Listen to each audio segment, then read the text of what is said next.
చేసుకుంది. గుడివాడ కూటమిలో బగ్గుమంద విభేదాలు.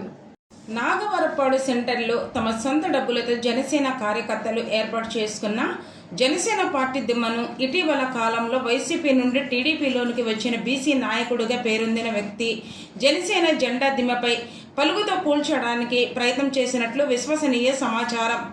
అది తెలిసిన వెంటనే జన సైనికులు పెద్ద ఎత్తున చేరుకుని కూల్చివేతను ఆపినట్లుగా సమాచారం. దీని వెనకాల ఎంతటి పెద్ద నాయకులు ఉన్నా ఎదిరించడానికి జన సైనికులు సిద్ధంగా ఉన్నట్లు తెలుస్తోంది. తెలుగుదేశం పార్టీ అంటేనే క్రమశిక్షణ కలిగిన పార్టీగా ఎంతగానో ప్రజల్లో గుర్తింపు పొందిన పార్టీ. అలాంటి తెలుగుదేశం పార్టీలో ఇలాంటి క్రమశిక్షణ లేని వాళ్ళని నాయకులుగా పెంచడం చాలా బాధాకరంగా ఉందని, ఆ వ్యక్తిపై తక్షణమే చర్యలు తీసుకోవాలని, తెలుగుదేశం సభ్యత్వం నుండి తొలగించాలని, లేని పక్షాన ఈ సంఘటనపై పోరాటం ఆపే ప్రసక్తే లేదని జన సైనికులు ధ్వజమెత్తారు. ఈ సంఘటనపై జనసేన అధినాయకుడు దృష్టికి తీసుకువెళ్లే ఆలోచనగా ఉన్నట్లుగా తెలుస్తోంది.